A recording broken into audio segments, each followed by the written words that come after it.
فاسألوا أهل الذكر إن كنتم لا تعلمون.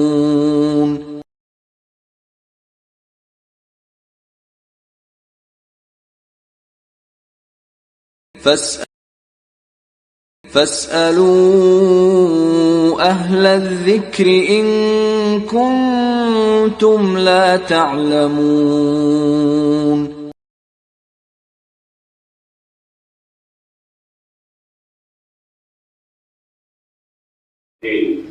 اسی نام سے بہت سارے علماء نے اس کتاب کو موسوم کیا ہے.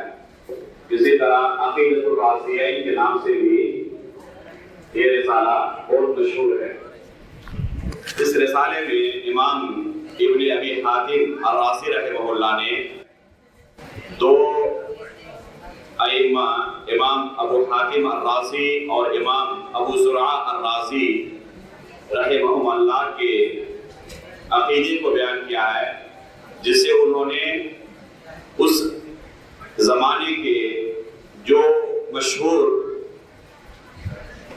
ان کے مراکز تھے ان تمام شہروں کے، ان تمام ملکوں کے علماء اہل سنت کا عقیدہ قرار دیا ہے. تو یہ فقط امام ابو حاتم الرازی یا امام ابو زرعہ الرازی کا اپنا عقیدہ نہیں ہے، بلکہ اس زمانے میں تمام علماء اہل سنت کا یہی عقیدہ تھا. اور یہ کون سا زمانہ ہے؟ امام ابو زرعہ الرازی رحمہ اللہ اور امام ابو حاتم الرازی رحمہ اللہ دونوں تیسری صدی کے بہت ہی جلیل القدر امام اور محدث ہیں. امام ابو زرعہ الرازی رحمہ اللہ وہ اسی کنیت اور نسبت سے مشہور ہیں، اور ان کا اصل نام ہے عبید اللہ بن عبد الکریم الرازی. عبید اللہ بن عبد الکریم الرازی، امام ابو زرعہ الرازی کا اصل نام ہے عبید اللہ بن عبد الکریم الرازی. وہ اسی ابو زرعہ کی کنیت سے مشہور ہے. ابو زرعہ الرازی کے کنیت اور نسبت سے وہ مشہور ہیں. الرازی یہ رئی کی طرف منسوب ہے، جو کہ اصبہان کا ایک علاقہ ہے، اور اسی کی طرف نسبت کرتے ہوئے رازی کہا جاتا ہے انہیں. امام مسلم رحمہ اللہ کی وفات کے تقریباً 3 سال بعد ان کی وفات ہوئی ہے، یعنی سن 200 کتنا ہوگا 264 ہجری کے اندر. تو سن 264 ہجری کے اندر وفات ہوئی ہے. یہ امام بخاری، امام مسلم، ابو داؤد، ترمذی وغیرہ کا زمانہ، امام احمد بن حنبل رحمہ اللہ کا زمانہ ہے. بلکہ امام مسلم رحمہ اللہ نے اپنی صحیح کے اندر امام ابو زرعہ الرازی سے ایک حدیث روایت کی ہے. یعنی امام مسلم کے جہاں یہ ہم عصر تھے، وہی امام مسلم رحمہ اللہ نے ان سے اپنی صحیح کے اندر حدیث بھی روایت کی ہے، یعنی انہیں اپنے استاد کا درجہ عطا کیا ہے. اور علم و فضل کے اندر انتہائی عظیم مرتبہ پر فائز ہونے کی وجہ سے بہت سارے علماء نے امام ابو زرعہ الرازی کو امام بخاری اور امام مسلم کا ہم پلہ کہا ہے. جب ان کی سیرت کو بیان کرتے ہیں تو خصوصاً امام بخاری کے ساتھ ان کی تشبیہ دیتے ہیں کہ امام بخاری رحمہ اللہ کی طرح تھے. تو یہ کافی ہے ان کی تعریف کے لیے کہ امام بخاری رحمہ اللہ کے ساتھ ان کو ذکر کیا جاتا تھا. اللہ رب العالمین نے عجیب و غریب ان کو ذہانت عطا کی تھی. چنانچہ وہ کہتے کہ جو کچھ میں سنتا میرے دل کے اندر نقش ہو جاتا، جو کچھ سنتا میرے دل کے اندر نقش ہو جاتا. اس لیے جب میں راستے میں چلتا اور کہیں سے گانے بجانے کی کوئی آواز آتی تو اپنے کانوں میں انگلیاں ڈال لیتا تاکہ یہ چیز میرے دل کے اندر جا کے محفوظ نہ ہو جائے.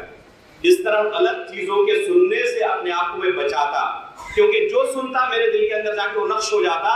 اگر غلط چیز سنو تو وہی چیز دل کے اندر کیا ہو جائے گی؟ گھر کر جائے گی. اس لیے اپنے کانوں میں انگلیاں ڈال لیا کرتے تھے. ان کی یادداشت کے لیے علماء نے بیان کیا ہے کہ تقریباً 6 لاکھ حدیثیں ان کو یاد تھی. امام احمد بن حنبل رحمہ اللہ فرماتے ہیں کہ جو احادیث ابھی موجود ہیں ان کی تعداد تقریباً 7 لاکھ سے کچھ زائد ہوں گی، اور ان میں سے تقریباً ابو زرعہ الرازی رحمہ اللہ کو 6 لاکھ حدیثیں یاد ہیں، تقریباً 6 لاکھ حدیثیں ان کو ابو زرعہ الرازی رحمہ اللہ کو یاد ہیں۔ خود ان سے منقول ہے، فرماتے ہیں کہ تقریباً 6 لاکھ حدیثیں مجھے اس طرح یاد ہیں جس طرح کہ عام لوگوں کو سورہ اخلاص یاد ہوتی ہے، قل هو اللہ احد، جس طرح عام لوگوں کو قل هو اللہ احد یہ سورہ یاد ہوتی ہے، اس طرح مجھے 6 لاکھ حدیثیں تقریباً یاد ہیں۔ یعنی صرف یاد ہی نہیں ہے، سورہ اخلاص کی طرح عام لوگوں کو جیسے حدیثیں یاد ہوتی ہیں، ابو زرعہ الرازی رحمہ اللہ فرماتے ہیں کہ تقریباً 6 لاکھ حدیثیں مجھے اسی طرح یاد ہیں۔ ایک شخص ایک دن امام ابو زرعہ الرازی رحمہ اللہ کے پاس آیا فتویٰ پوچھنے کے لیے، اپنے گھر کے اندر ان کا ایک مسئلہ ہو گیا تھا، اپنی بیوی کو انہوں نے کہا کہ اگر امام ابو زرعہ الرازی کو 1 لاکھ حدیثیں یاد نہ ہو تو تم کو طلاق۔ اس کے بعد پریشان ہو گیا کہ پتہ نہیں ان کو یاد ہے یا نہیں ہے، ان کو پوچھنے کے لیے گئے کہ بتائیں کہ کیا ہوگا معاملہ، تو امام ابو زرعہ الرازی رحمہ اللہ نے کہا کہ اپنی بیوی کے ساتھ تم رہ سکتے ہو، کوئی مسئلہ نہیں ہے، یعنی تم حادث نہیں ہوئی ہو، مجھے حدیثیں اتنی یاد ہیں۔ تو یہ ان کے حفظ کا حال تھا، اللہ رب العالمین نے اس طرح کی ذہانت سے انہیں نوازا تھا۔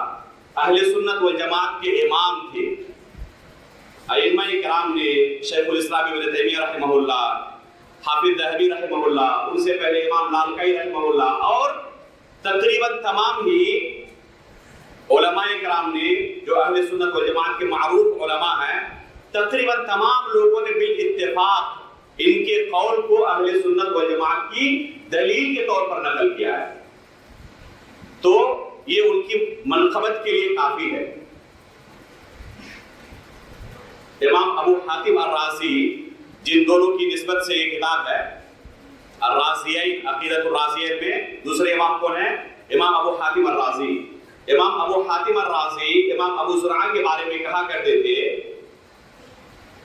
اذا رأيت الرازی ينتقص ابا زرعہ فاعلم انه مبتدع۔ اگر رئی کے اندر رہنے والے کسی شخص کو دیکھو کہ امام ابو زرعہ الرازی رحمہ اللہ کے تعلق سے غلط باتیں کرتا ہے، ان کی توہین کرتا ہے، ان کے تعلق سے غلط سلط چیزیں لوگوں کے درمیان پھیلاتا ہے، تو جان لو کہ وہ بدعتی ہے، تو جان لو کہ وہ بدعتی ہے۔ کوئی بدعتی ہی امام ابو زرعہ الرازی رحمہ اللہ کے تعلق سے کوئی غلط بات کہہ سکتا ہے۔ اگر کوئی اہل سنت والجماعت میں سے ہو، کوئی سلفی العقیدہ ہو، تو امام ابو زرعہ الرازی رحمہ اللہ کے تعلق سے کوئی غلط بات نہیں کر سکتا۔ تو یہ میزان تھے، یہ معیار تھے اس زمانے میں امام ابو زرعہ الرازی رحمہ اللہ۔ تو ان کے قول کو اس کتاب کے اندر امام ابن ابی حاتم رحمہ اللہ نے نقل کیا ہے۔ اسی طرح اپنے والد محترم امام ابو حاتم الرازی رحمہ اللہ کے قول کو اس کتاب کے اندر ان کے لڑکے عبد الرحمن نے نقل کیا ہے۔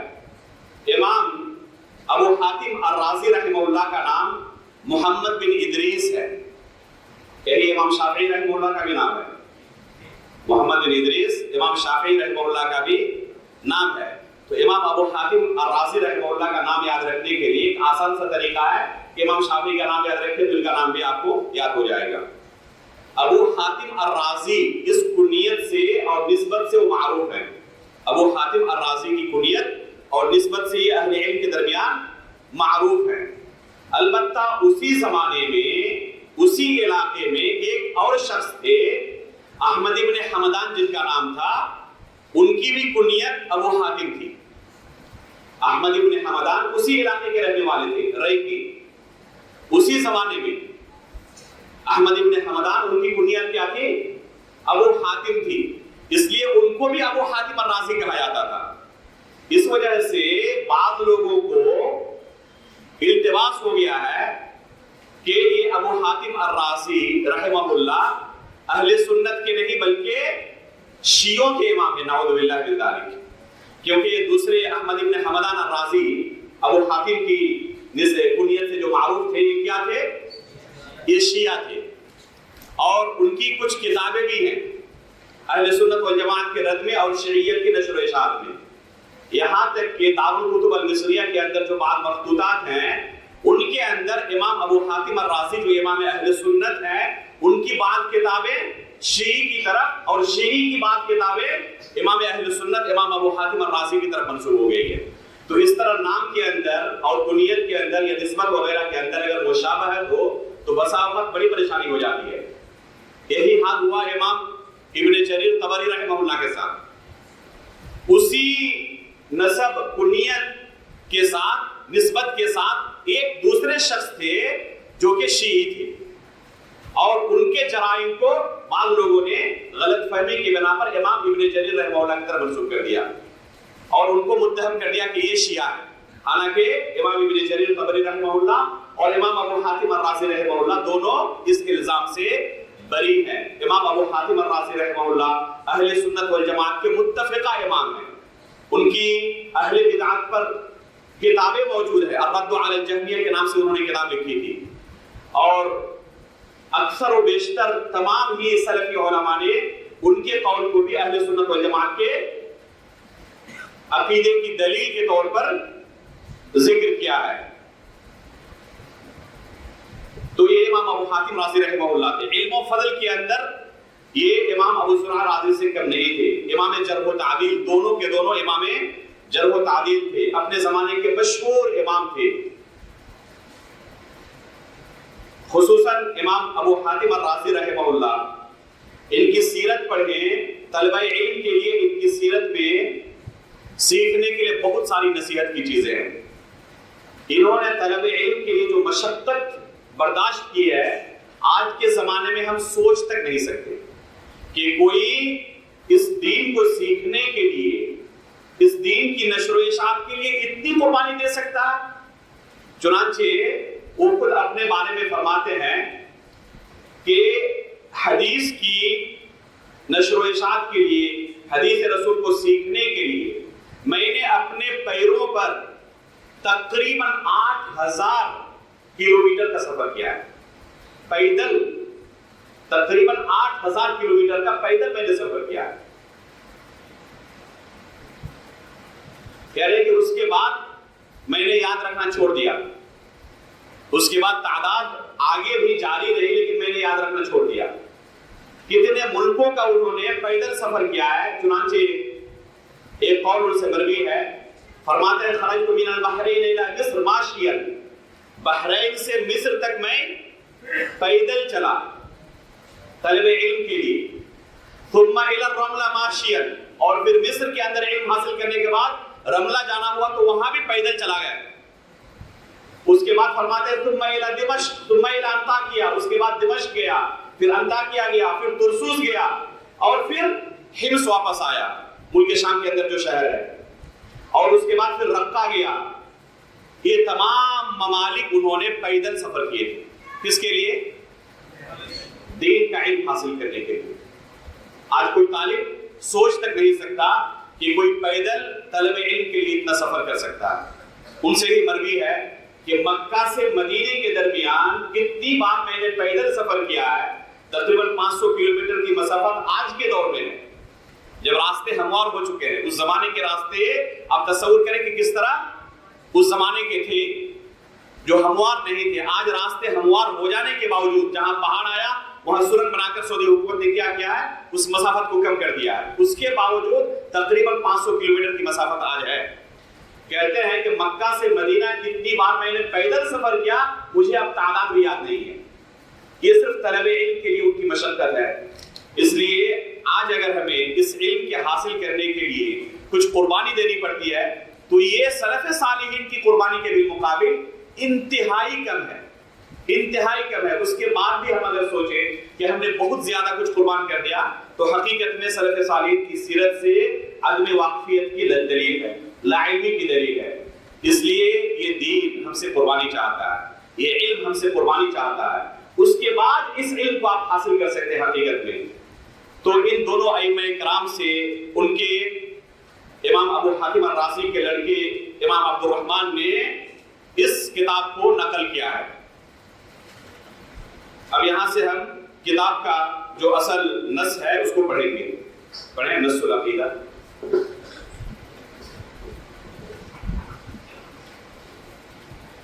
بسم الله الرحمن الرحيم غفر الله لنا ولشيخنا ولوالدينا وللمسلمين. نص العقيدة. قال عبد الرحمن بن أبي حاتم سألت أبي وأبا زرعة عن مذاهب أهل السنة في أصول الدين وما أدرك عليه العلماء في جميع الأمثال وما يعتقدان من ذلك، فقال أدركنا العلماء في جميع الأمثال حجازا وعراقا ومصرا وشاما ويمنا، فكان من مذهبهم أن الإيمان قول وعمل يزيد وينقص والقرآن كلام الله. بارک اللہ فیک۔ امام ابن ابی حاتم فرماتے ہیں سألت ابی و ابا زرعہ عن مذاہب اہل السنہ في أصول الدين وما أدرك عليه العلماء في جميع الأمصار وما يعتقدان من ذلك. امام ابن ابی حاتم فرماتے ہیں کہ میں نے اپنے والد اور ابو زرعہ الرازی رحمہ اللہ سے اہل سنت والجماعت کا مذہب پوچھا کہ اصول دین کے متعلق، دین کے اصول کے متعلق ان دونوں اہل سنت والجماعت کا کیا مذہب ہے، اہل سنت والجماعت کا کیا منہج ہے، کیا ان کا عقیدہ ہے، کیا نظریہ ہے، کیا موقف ہے. تو ان دونوں نے کہا اسی طرح وما ادرک علیہ العلماء فی جمیع الامصار، اس زمانے میں تمام ملکوں کے اندر، تمام شہروں کے اندر جو بھی علم کے مراکز تھے، ان تمام مراکز میں تمام علماء اہل سنت کا کیا عقیدہ تھا، میں نے اپنے والد ابو حاتم سے اور ابو زرعہ الرازی رحمہ اللہ سے ان دونوں سے پوچھا وما یعتقدان من ذلک، اور خود ان دونوں کا اپنا عقیدہ کیا تھا اس بارے میں نے ان دونوں سے پوچھا. فقال، تو ان دونوں نے مجھے بے اتفاق یہی جواب دیا ادرکنا العلماء فی جمیع الامصار، کہ تمام شہروں کے اندر ہم نے علماء کو اسی عقیدے پر پایا ہے. کون سے شہر مراد ہیں؟ فرماتے ہیں حجاز کے اندر، عراق کے اندر، مصر کے اندر، شام کے اندر، یمن کے اندر. یہ مشہور شہر ہے. جتنے بھی علم کے مراکز تھے جہاں پر علماء رہتے تھے، تمام علماء اہل سنت کو ہم نے اسی عقیدے پر پایا. فَكَانَ مِن مَذْهَبِهِمْ أَنَّ الْإِيمَانَ قَوْلٌ وَعَمَلٌ يَزِيدُ وَيَنْقُصُ. تو ان تمام علماء کا مذہب یہ تھا کہ تمام علماء یہ کہتے تھے کہ ان الایمان قول وعمل، ایمان قول اور عمل کا نام ہے. یزید و ینقص، اور اس کے اندر زیادتی بھی ہوتی ہے، کمی بھی ہوتی ہے. یہاں سے اب ابن ابی حاتم الرازی رحمہ اللہ اپنے والد اور ابو زرعہ رازی رحمہ اللہ سے اہل سنت و جماعت کا عقیدہ نقل کر رہے ہیں. یہ تمام علماء اہل سنت کا بے اتفاق عقیدہ کیا تھا؟ الایمان قول و عمل سے ان کا عقیدہ ہم نقل کرنا شروع کر رہے ہیں. یہاں سے آگے جو بھی انہوں نے علماء اہل سنت کا عقیدہ نقل کیا ہے، ان تمام عقائد کے اندر آپ ایک چیز ضرور محسوس کریں گے کہ انہوں نے اس زمانے میں اہل بدعت سے جن مسائل میں اہل سنت والجماعت کا اختلاف تھا، جن مسائل میں اہل سنت والجماعت کے ساتھ اہل بدعت کا اختلاف تھا، نزاع چل رہا تھا، ان مسائل کو بیان کیا ہے. یعنی جو مسائل یہاں سے بیان کرنا شروع کر رہے ہیں، ان مسائل کے اندر اہل بدعت پر رد کرنا اصل ان کا مقصود ہے. اہل سنت کا عقیدہ بیان کرنے کے ساتھ ساتھ اہل بدعت پر رد کرنا مقصود ہے، جو اس زمانے کے اہل بدعت کے اندر یہ بدعتیں موجود تھی. تو ہمیں اس زمانے کے اہل بدعت کے اندر کیا بدعتیں موجود تھی، ان اقوال کی روشنی میں جاننے کی ضرورت ہے. چنانچہ کیا فرماتے ہیں؟ ان الایمان قول و عمل، ایمان کس کو کہتے ہیں؟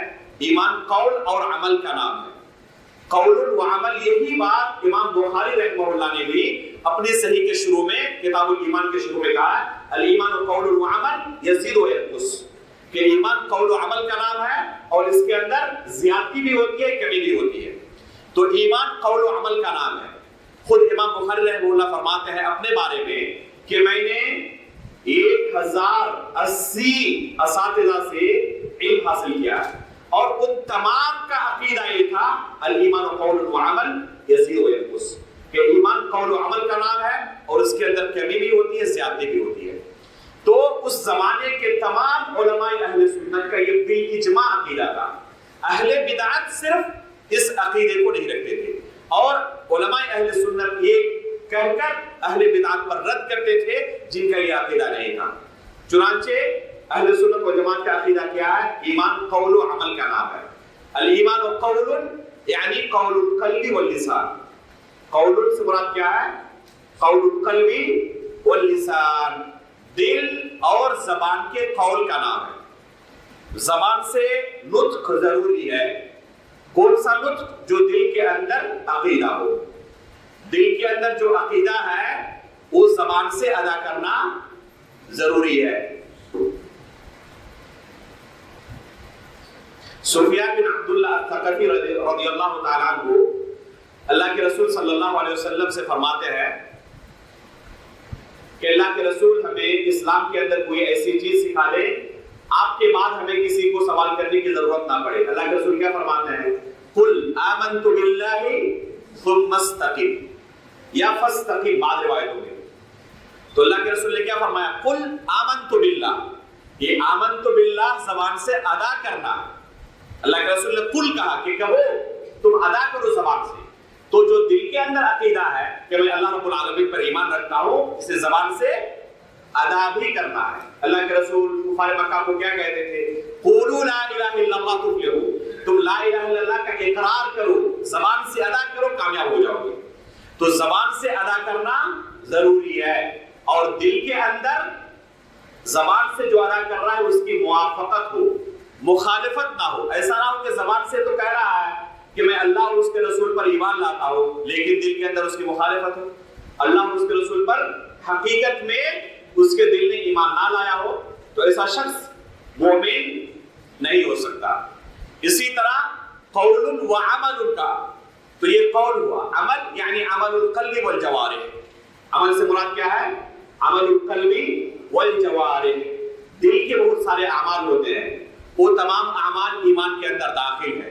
اسی طرح اعضاء و جوارح کے بہت سارے اعمال ہوتے ہیں، یہ تمام اعمال ایمان کے اندر داخل ہیں۔ دل کا عمل جیسے، جی بتائیں، دل کا عمل کیا ہوتا ہے؟ جیسے خشیت ہے، جیسے محبت ہے، امید ہے، خوف ہے، توکل ہے، انابت ہے، استغاثہ ہے، استعاذہ ہے، حالانکہ وہ زبان سے بھی لیکن دل کے ساتھ اس کا گہرا تعلق ہے۔ تو یہ تمام اعمال ان کا تعلق کس سے ہے؟ دل سے ہے۔ تو دل کے بھی اعمال ہوتے ہیں، ان اعمال پر ایک بندے کو اجر بھی ملے گا، اور اگر اس کا عقیدہ اہل سنت والجماعت کے عقیدے کے موافق نہ ہوا، یعنی اسلام کا جو عقیدہ ہے اس کے موافق نہ ہوا، تو گناہ بھی اسے ملے گا۔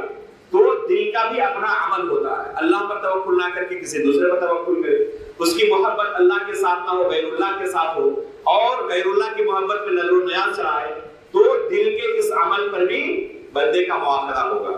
تو عمل سے مراد عمل القلب والجوارح، اعضاء و جوارح کے عمل کو بھی ایمان کے اندر اہل سنت و جماعت نے داخل مانا ہے۔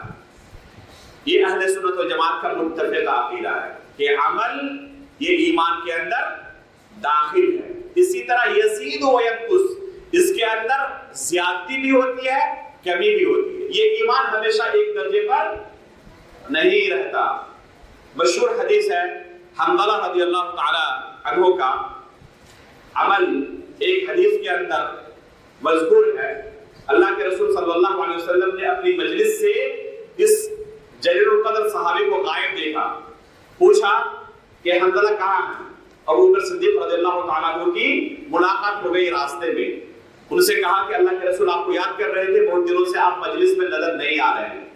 تو جواب میں کیا فرماتے ہیں؟ نافق حنظلہ، حنظلہ تو منافق ہو چکا ہے۔ اللہ اکبر، ابو بکر صدیق گھبرا گئے کہ کیوں ایسی بات آپ کر رہے ہیں؟ انہوں نے کہا کہ اللہ کے رسول کی مجلس میں ہوتا ہوں، اللہ کے رسول جنت و جہنم کا تذکرہ کرتے ہیں، دین کی باتیں بیان کرتے ہیں، اس وقت جو ایمان کی کیفیت ہوتی ہے، دل کی کیفیت ہوتی ہے، وہاں سے آنے کے بعد جب دنیا داری میں مشغول ہوتا ہوں، بال بچوں میں گھر کے اندر مشغول ہو جاتا ہوں، دل کی کیفیت تو نہیں رہتی. یہ تو منافقت ہے، کبھی کچھ کبھی کچھ. تو انہوں نے کیا کہا؟ میں منافق ہو چکا ہوں، اس لیے اللہ کے رسول کی مجلس میں اب نہیں جاتا. ابوبکر صدیق فرماتے ہیں کہ اگر یہ منافقت ہے تو میں بھی تو منافق ہو چکا ہوں. اللہ اکبر. اب غور کریں، امت کے اندر سب سے افضل شخص ابوبکر صدیق رضی اللہ تعالیٰ عنہ، وہ اپنے نفس کے اوپر نفاق کا خوف کر رہے ہیں کہ کہیں میں منافق تو نہیں ہو گیا. صحابی رسول حنظلہ رضی اللہ تعالیٰ عنہ اللہ کے رسول کی مجلس سے غائب رہتے ہیں، یہ ڈر پیدا ہونے کی وجہ سے کہ کہیں میں منافق ہو گیا ہوں. ابوبکر صدیق رضی اللہ تعالیٰ عنہ اللہ کے رسول کے پاس آتے ہیں اور یہ پورا کیس بیان کرتے ہیں کہ اس طرح حنظلہ رضی اللہ تعالیٰ عنہ بیان کر رہے ہیں اور اس وجہ سے وہ مجلس میں حاضر نہیں ہوتے. اللہ کے رسول صلی اللہ علیہ وسلم فرماتے ہیں کہ میری مجلس میں جس طرح تمہارے دلوں کی کیفیت ہوتی ہے، ہمیشہ یہ کیفیت باقی نہیں رہ سکتی. ولیکن ساعتاً وساعتاً یا حنظلہ، یہ کبھی کبھی دل کی کیفیت ہوگی.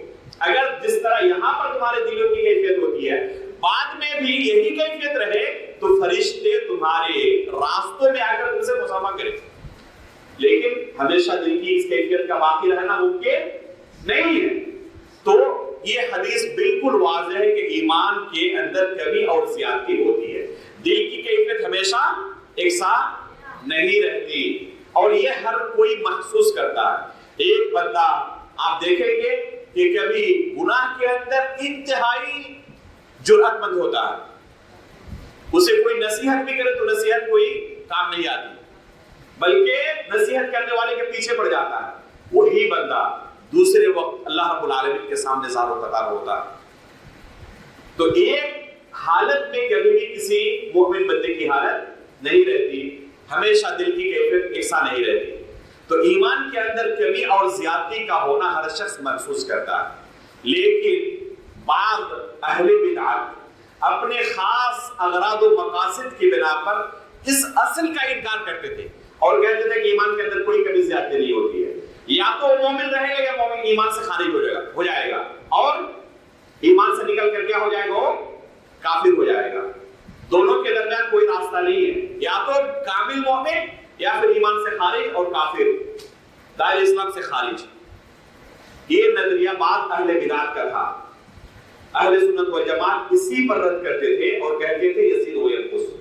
تو چنانچہ اس کلام میں الایمان قول و عمل و یزید و ینقص کے اندر اہل بدعت پر رد بھی ہے جو یہ عقیدہ نہیں رہتے.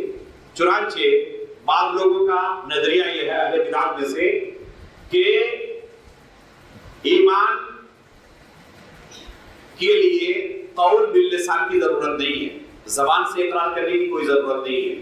اگر دل سے اللہ کو آپ نے پہچان لیا کہ یہ ہمارا رب ہے، صرف معرفت حاصل ہو گئی، اقرار کرے یا نہ کرے، صرف معرفت حاصل ہو گئی کسی کو اللہ رب العالمین کو تو مومن ہے، اتنا ہی کافی ہے. ابلیس کے بارے میں کیا خیال ہے؟ اللہ کی معرفت اس سے حاصل ہوئی تھی نہیں ہوئی تھی؟ اللہ تعالیٰ نے قرآن کریم کے اندر ابلیس کا قول نقل کیا ہے. کیا کہا اللہ تعالیٰ نے؟ رب قال رب فانظرنی الی یوم یبعثون.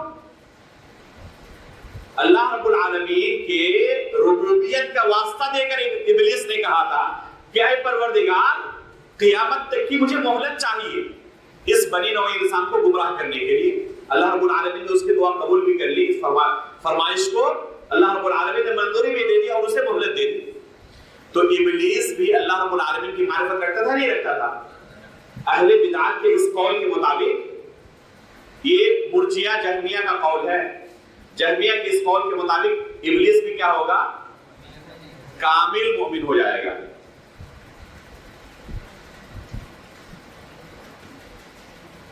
تو الایمان قول و عمل، دل سے اقرار کرنا ہے، زبان سے بھی اقرار کرنا ہے. بعض لوگ کہتے تھے اہل بدعت میں سے کہ زبان سے صرف اقرار کرنے کے اچھے دل اس کے مطابق نہ رہے کافی ہے، وہ بھی مومن ہے. نعوذ باللہ من ذالک. یہی کرامیہ کا قول تھا. ایک باطل فرقہ کرامیہ کا ظہور ہوا جو یہ کہا کرتے تھے کہ زبان سے اگر کسی نے اقرار کر لیا گرچہ دل کے اندر اس کی موافقت نہ ہو، دل سے کافر ہے، زبان سے اقرار کر رہا ہے کافر ہے، وہ کامل مومن ہے. منافقین کے بارے میں کیا خیال ہے؟ اس قول کی بنا پر وہ بھی مومن ہو جائیں گے نہیں ہو جائیں گے؟ تو اگر کوئی صرف غور کر لے تو اس قول کے بطلان کے لیے کافی ہے. اس کے باوجود بعض اہل بدعت چاہتے تھے کہ یہی اہل سنت والجماعت کا عقیدہ ہونا چاہیے، اللہ رب العالمین کی طرف سے یہی شریعت ہونی چاہیے. نعوذ باللہ من ذالک. تو ایمان و قول و عمل کے اندر ان باطل فرقوں پر رد ہے. اسی طرح یزید و ینقص جو کہا ہے یہ معتزلہ پر رد ہے، جو ایمان کے اندر کمی اور زیادتی کے منکر تھے. چنانچہ کہتے تھے کہ ایمان ایسی چیز نہیں کہ وہ کمی اور زیادتی کو قبول کر سکے، یا تو وہ مومن ہوگا یا ایمان سے خارج ہو جائے گا. اس لیے وہ کہتے تھے کہ اگر کوئی گناہ کبیرہ کا ارتکاب کر لیتا ہے تو گناہ کبیرہ کا ارتکاب کرنے کی وجہ سے کیا ہو جائے گا؟ وہ سیدھا اسلام سے خارج، کافر. اور جب کافر ہو گیا تو وہ مرتد مانا جائے گا. اور خوارج اور معتزلہ دونوں کا ایک اور ہے. معتزلہ یہ کافر نہیں کہتے، معتزلہ کہتے ہیں کہ ابھی ایمان سے خارج ہوگا لیکن کفر اور ایمان کے درمیان رہے گا. لیکن یزید و ینقص کے اندر ان کے اوپر بھی رد ہے، معتزلہ پر بھی رد ہے، خوارج پر بھی رد ہے. خوارج کا یہ عقیدہ ہے کہ ایمان سے خارج ہونے کے بعد وہ کیا ہو جائے گا؟ کافر ہو جائے گا. اور معتزلہ کیا کہتے ہیں؟ ایمان سے خارج تو ہو جائے گا لیکن کافر نہیں ہوگا. پھر کیا رہے گا؟ منزلۃ بین منزلتین، دونوں کے درمیان رہے گا، نہ مومن نہ کافر، درمیانی مقام پر رہے گا. آج کچھ لوگ کیا کہتے ہیں؟ اعتدال کا معنی یہ ہے کہ بیچوں بیچ رہو. بیچوں بیچ رہنے کا معنی یہ ہے کہ تم معتدل ہو. اور اگر کسی ایک طرف ہوئے تو یا تو متساہل شمار کیے جاؤ گے یا متشدد شمار کیے جاؤ گے. اس لیے ان لوگوں کو چاہیے کہ پہلا انعام کس بچے کو دے جس کا نمبر بیچ کا آیا. پہلی پوچھنا ہے اس کو دے. یہ معتدل ہے. کوئی مانے گا اس کو معتدل؟ تو اصل یہ اعتدال کیا ہے؟ جو کتاب و سنت کی دلیل کے موافق ہو یہ اعتدال. تو اگر اس کو اعتدال مان لیا جائے تو معتزلہ کا یہ عقیدہ بھی اعتدال پر مبنی ہوگا. ہوگا نہیں ہوگا؟ معتزلہ کا یہ عقیدہ منزلۃ بین المنزلتین یہ بھی اعتدال پر مبنی ہوگا، لیکن یہ باطل اعتدال ہے. اعتدال ہوا ہے جس پر قرآن و سنت کی دلیل موجود ہو، یہ ہے اعتدال. تو یزید و ینقص سے کن پر رد ہے؟ معتزلہ پر بھی رد ہے، خوارج پر بھی رد ہے، جو ایمان کے اندر کمی اور زیادتی کے قائل نہیں ہیں. چنانچہ اسی وجہ سے کہتے ہیں کہ گناہ کبیرہ کا کسی نے ارتکاب کر لیا تو وہ شخص کیا ہوگا؟ دائرہ اسلام سے خارج. معتزلہ کے نزدیک وہ کافر تو نہیں ہوگا لیکن اسلام سے ضرور خارج ہو جائے گا، اور خوارج کے نزدیک کافر ہو جائے گا. اور جب کافر ہو جائے گا تو اس کا خون بھی حلال ہے. چنانچہ وہ کلمہ لا الہ الا اللہ کا اقرار کرنے والے بہت سارے مسلمانوں کو کافر سمجھتے ہیں اور ان کا خون حلال سمجھتے ہیں. نعوذ باللہ من ذالک. اور ان کے خلاف اس طرح فتنہ و فساد پھیلاتے رہتے ہیں اور اپنے ہی مسلمان بھائیوں کو قتل کرتے رہتے ہیں. اور یہ سلسلہ صرف اسی زمانے میں نہیں تھا، آج بھی جاری ہے. افسوس کی بات ہے کہ یہ سلسلہ آج بھی جاری ہے، جو اپنے ہی مسلمان بھائیوں کو کسی بدعملی کی وجہ سے کافر سمجھتے ہیں. یہاں تک کہ بعض لوگوں کی علامت بن چکی ہے، یہاں تک کہ تکفیر کرتے کرتے کرتے کرتے ان کی یہ حالت ہو چکی ہے کہ مسلمانوں کے ساتھ مسجدوں میں نماز جائز نہیں ہے کیونکہ امام کافر ہے. یہاں تک کہ مسجد نبوی کے اندر جا کر، مسجد حرام کے اندر جا کر ائمہ حرمین سے بھی ان کو الرجی ہے، کہتے ہیں کہ پیچھے نماز جائز نہیں، یہ سب کافر ہے. اور مسجد نبوی کے اندر، مسجد حرام کے اندر بھی نماز نہیں پڑھتے، اپنے ہوٹل کے اندر اکیلے پڑھتے ہیں کیونکہ یہ سب کافر ہو چکے ہیں. نعوذ باللہ من ذالک. یہاں تک کہ بعض لوگ صرف اپنے آپ کو مسلمان سمجھتے ہیں، اپنے علاوہ کسی کو نہیں. ایک شخص کی ویڈیو میں نے کچھ دنوں پہلے نشر کی تھی. وہ شخص علن اعلان کر رہا ہے کہ میرے علاوہ پوری دنیا میں کوئی مسلمان نہیں، میں بس اکیلا مسلمان ہوں. اب سوچیں کہ اس نظریے کے بھی لوگ پائے جاتے ہیں. تو یہ نظریہ اس زمانے میں موجود تھا اور ختم نہیں ہوا, آج بھی اس نظریے کے لوگ موجود ہیں. اس سے سوال کرنے والا پوچھ رہا ہے اس کا مطلب کہ اگر آپ کو موقع ملے تو آپ مجھے بھی قتل کر ڈالو گے.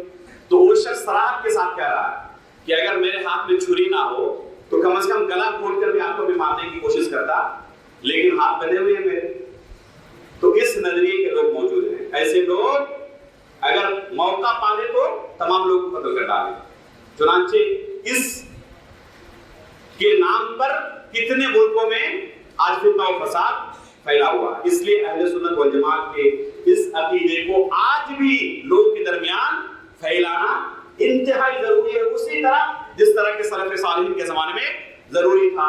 اسی وجہ سے آپ پائیں گے امام بخاری رحمہ اللہ نے بھی اور امام مسلم رحمہ اللہ نے بھی تفصیل کے ساتھ اپنے صحیحین کی شروعات کس سے کی ہے؟ کتاب الایمان سے کی ہے, اور ان تمام احادیث کا ذکر کیا ہے جن سے اس باطل عقیدے پر رد ہوتا ہو. مثال کے طور پر ایک حدیث اللہ کے رسول صلی اللہ علیہ وسلم کی مشہور حدیث ہے شفاعت کے سلسلے میں, کہ بہت سارے لوگ جو جہنم میں جا چکے ہوں گے اللہ کے رسول کی سفارش سے شفاعت سے ان کو جہنم سے نکالا جائے گا, جہنم میں جنت میں داخل کیا جائے گا. یہ کس بات کی دلیل ہے؟ جہنم میں ان کیوں تو داخل کیا گیا؟ کیونکہ ان کے اندر کبیرہ گناہیں موجود تھی, جہنم جانے کے اعمال انہوں نے انجام دیے تھے, اس وجہ سے ان کو جہنم میں داخل کیا گیا. ایسا تو نہیں ہو سکتا ہے کہ وہ ایک دم گناہوں سے پاک تھا, اس کے باوجود اللہ رب العالمین نے اسے جہنم میں داخل کر دیا. تو یہ گناہ کبیرہ کا مرتکب تھا, جہنم میں داخل ہوا, لیکن اللہ کے رسول کی شفاعت سے جہنم سے نکال کر ان کو جنت میں داخل کیا گیا, جو اس بات کی دلیل ہے کہ یہ ایمان سے خارج نہیں ہوئے تھے, ابھی بھی مؤمن تھے. بے شمار دلیلیں ہیں, ہزاروں دلیلیں موجود ہیں کتاب و سنت کے اندر کہ ایمان کے اندر کمی اور زیادتی ہوتی ہے. جو اس کا منکر ہو اہل سنت میں سے نہیں ہو سکتا. اس کے بعد کیا فرمانے پڑے؟ والقرآن كلام الله غير مخلوق في جميع جهاته والقدر خيره وشره. ایک جملہ کر کے والقرآن کلام اللہ غیر مخلوق بجمیع جہاته. یہ جملہ اہل سنت والجماعت کے عقیدے کے طور پر انتہائی مشہور تھا سلف صالحین کے نزدیک. القرآن کلام اللہ غیر مخلوق, کہ قرآن اللہ کا کلام ہے, غیر مخلوق ہے. یہ امام ابو حاتم الرازی رحمہ اللہ, امام ابو زرع الرازی رحمہ اللہ اس زمانے کے تمام علماء اہل سنت کا عقیدہ نقل کر رہے ہیں کہ سب کیا کہتے تھے؟ قرآن اللہ کا کلام ہے. کیسا کلام؟ جس کے اندر حرف و صوت ہو, حرف ہو اور صوت ہو, آواز ہو. اللہ رب العالمین نے کیا کہا موسیٰ علیہ السلام کے بارے میں؟ فَاسْتَمِعْ لِمَا يُوحَىٰ. جو آپ کے اوپر وحی کی جا رہی ہے اسے آپ کیا کریں؟ غور سے سنیں. اگر اس میں آواز نہیں ہے, صوت نہیں ہے تو سننا ممکن ہے. یہ اس بات کی دلیل ہے کہ حرف اور صوت ہے, اور بغیر حرف و صوت کے کسی کو کلام نہیں کہا جا سکتا. نماز کے اندر اگر کوئی کلام کرے تو نماز کیا ہوتی ہے؟ باطل ہو جاتی ہے. دل کے اندر خیالات آتے رہتے نہیں آتے رہتے نماز میں, تو اگر اس کو کلام کہا جائے تو کسی کی نماز ہوگی؟ تو دل کے خیالات کو کلام نہیں کہا جاتا. کلام کس کو کہتے ہیں؟ جس میں حرف ہو, آواز ہو, صوت ہو, اس کو کلام کہتے ہیں. دل کے خیالات کو کلام نہیں کہا جاتا, جس کو کلام نفسی بعض لوگ کہتے ہیں. بعض اہل بدعت کیا کہتے ہیں کہ کلام جو اللہ رب العالمین کا ہے وہ حقیقی کلام نہیں, کلام نفسی ہے. اگر کلام نفسی ہوتا تو اس کو کلام کہا جاتا. کلام نفسی کو کلام حقیقت میں کہا ہی نہیں جاتا. اور قرآن یہ اللہ کا کلام ہے. وَكَلَّمَ اللَّهُ مُوسَىٰ تَكْلِيمًا. اللہ رب العالمین نے کیا کہا؟ اللہ رب العالمین نے موسیٰ علیہ السلام سے کلام کیا. تو کلام کرنا اللہ رب العالمین کا, اللہ رب العالمین کی صفت ہے. تو یہ قرآن کیا ہے؟ قرآن اللہ کا کلام ہے, اور اس کے لیے حرف و صوت ہے. امام سجزی رحمہ اللہ نے اہل زبید کی طرف ایک رسالہ لکھا تھا کس چیز کے بیان میں؟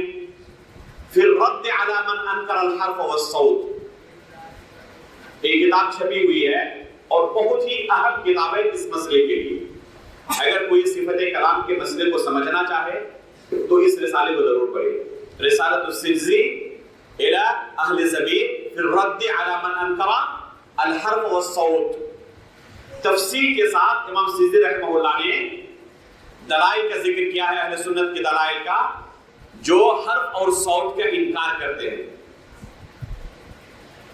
اسی طرح شیخ الاسلام ابن تیمیہ رحمہ اللہ نے التسعینیہ کے نام سے ایک کتاب لکھی ہے جس میں 1 2 نہیں 90 دلائل کا ذکر کیا ہے اشاعرہ کے رد میں جو اللہ رب العالمین کے کلام کی تعویل کرتے ہیں، اللہ رب العالمین کے کلام کا اقرار نہیں کرتے.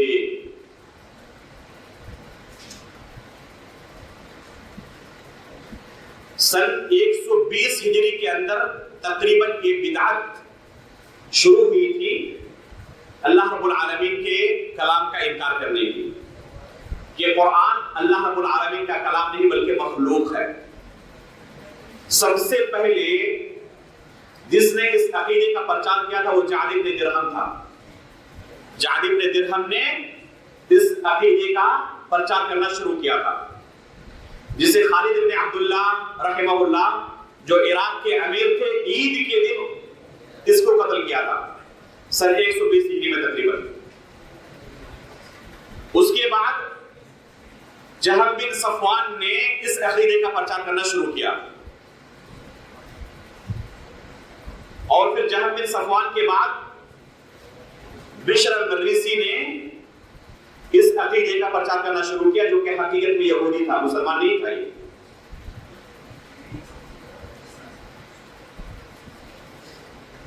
لیکن کتاب و سنت کا علم رکھتا تھا اور اسی وجہ سے لوگوں کو گمراہ کرتا تھا.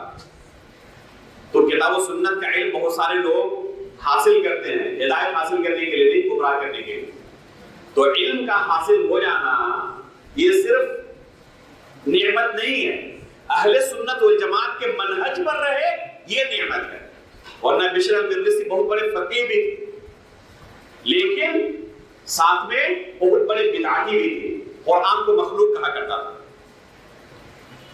اہل سنت والجماعت کے جتنے ائمہ ہیں بالاجماع سب نے اس سے تحذیر کیا اور رد کیا ہے کہ اس سے علم کو نہیں لیا سکتا، کیونکہ کیا تھا؟ کفریہ عقیدے کا رکھنے والا تھا، قرآن کو مخلوق کہنے والا تھا. گرچہ اس کے پاس فقہ کا بہت زیادہ علم موجود ہے لیکن اس سے تحذیر کی جائے گی، اس سے ذرہ برابر بھی کسی باب میں استفادہ نہیں کیا جائے گا. تو یہی اہل سنت والجماعت کا ہمیشہ منہج رہا ہے. اس کے بعد امام احمد بن حنبل رحمہ اللہ کے زمانے میں یہ فتنے کی شکل اختیار کر گیا تھا. جو اسلامی مراکز تھے، علم کے مراکز تھے خصوصاً بغداد کے اندر، اور علماء کا امتحان لیا جانے لگا. اگر کوئی قرآن کو مخلوق تسلیم نہیں کرتا اسے جیل کے اندر ڈال دیا جاتا، اسے سزائیں دی جاتی، یہاں تک کہ قتل تک کر دیا جاتا. امام احمد بن حنبل رحمہ اللہ کو اسی کفریہ عقیدے کے انکار کی وجہ سے کافی سزائیں دی گئی، کافی تکلیفیں دی گئی، لیکن اس کے باوجود انہوں نے اس کفریہ عقیدے کا اقرار نہیں کیا. تو یہ ہے اہل سنت والجماعت کا عقیدہ کہ قرآن کیا ہے؟ اللہ رب العالمین کا کلام ہے، یہ مخلوق نہیں ہے. اگر کوئی قرآن کو مخلوق کہتا ہے تو یہ کفریہ عقیدہ ہے.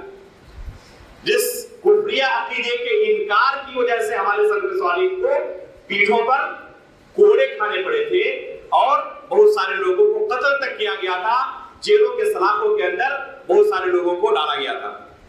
تو یہ کفریہ عقیدہ ہے. اہل سنت والجماعت کا عقیدہ ہے کہ قرآن اللہ کا کلام ہے، مخلوق نہیں ہے. آگے مصنف کیا فرماتے ہیں؟ بجمیع جہاتی. کیا معنی؟ یعنی اس کے حروف، الفاظ، معانی سب کچھ اللہ رب العالمین کی طرف سے. اہل باطل کیا کہتے ہیں، اہل بدعت کیا کہتے ہیں کہ یہ حروف اللہ کی طرف سے نہیں ہے، اللہ رب العالمین نے جبریل علیہ السلام کے دل میں القاء کر دیا تھا اور جبریل علیہ السلام نے اپنے الفاظ میں اللہ کے رسول تک پہنچایا. سمجھ رہے فرق؟ کہتے ہیں کہ یہ قرآن جو ہم پڑھتے ہیں اعوذ باللہ من الشیطان الرجیم الحمدللہ رب العالمین الرحمن الرحیم جو پڑھتے ہیں آپ، یہ اللہ کا کلام نہیں ہے۔ کیا کہتے ہیں وہ؟ کہ اللہ تعالیٰ نے جبریل علیہ السلام کے دل میں القاء کر دیا تھا اور جبریل علیہ السلام نے اپنے الفاظ میں اللہ کے رسول تک پہنچایا۔ تو یہ جو الفاظ آپ پڑھ رہے ہیں اللہ رب العالمین کے نہیں، جبریل علیہ السلام کے الفاظ ہے، نعوذ باللہ من ذالک۔ کچھ لوگ کہتے ہیں کہ جبریل علیہ السلام نے بھی اللہ کے رسول کے دل پر القاء کر دیا تھا اور اللہ کے رسول نے اس معنی کو اپنی طرف سے بیان کیا ہے اپنے الفاظ میں، نعوذ باللہ من ذالک۔ تو یہ سب کے سب اللہ رب العالمین کے کلام کی تحریف کرنے والے ہیں۔ اہل سنت والجماعت کا کیا عقیدہ ہے؟ بجمیع جہاتہ، تمام جہاد سے یہ اللہ رب العالمین کا ہی کلام ہے، کسی مخلوق کا اس میں کوئی عمل دخل نہیں ہے۔ حروف اللہ کے، الفاظ اللہ کے، معانی اللہ کے، سب کچھ اللہ کی طرف سے۔ تو یہ ہے معنی بجمیع جہاتہ کا، کہ کسی بھی طرف سے مخلوق کا اس میں عمل دخل نہیں ہے، اللہ رب العالمین کا کلام ہے، یہ غیر مخلوق ہے۔ یہی سے ہم آج کے درس کو روکتے ہیں۔ انشاءاللہ جو آگے کا حصہ ہے اگلے درس میں اسی دن سوموار کے دن انشاءاللہ اگلے ہفتے عشاء کی نماز کے بعد پڑھنا شروع کریں گے، اور انشاءاللہ نماز کے بعد فوراً ہم شروع کریں گے، کوشش کریں گے کہ نماز کے فوراً بعد شروع کر سکیں، اس لیے کہ 10:30 بجے تک تقریباً ہم درس کو ختم کر دیں گے تاکہ طلبہ کو جو ہوم ورک وغیرہ ہے کرنے میں کوئی پریشانی نہ ہو۔ آپ لوگ اب اپنے اپنے کتابوں میں مشغول ہو جائیں، ہوم ورک وغیرہ مشغول ہو جائیں اور وقت کی حفاظت کریں۔ اللہ رب العالمین اس درس کو مبارک بنائیں۔ اللہ رب العالمین ہم تمام لوگوں کے میزان حسنات میں سے شمار فرمائیں۔ سبحانک اللہم و بحمدک، اشہد ان لا الہ الا انت، استغفرک و اتوب الیک۔